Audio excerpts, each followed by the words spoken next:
Let's understand about the historical development of CNC machines.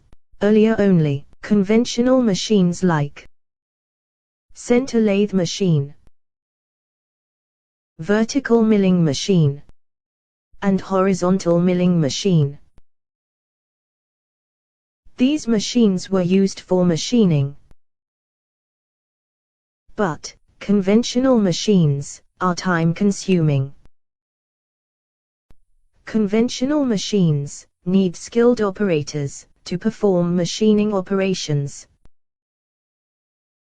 In order to overcome these limitations, CNC machines were designed.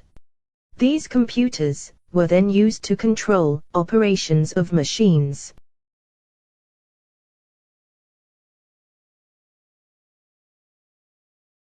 In 1970, numeric control machines were equipped with computers. These computers were then used to control operations of machines.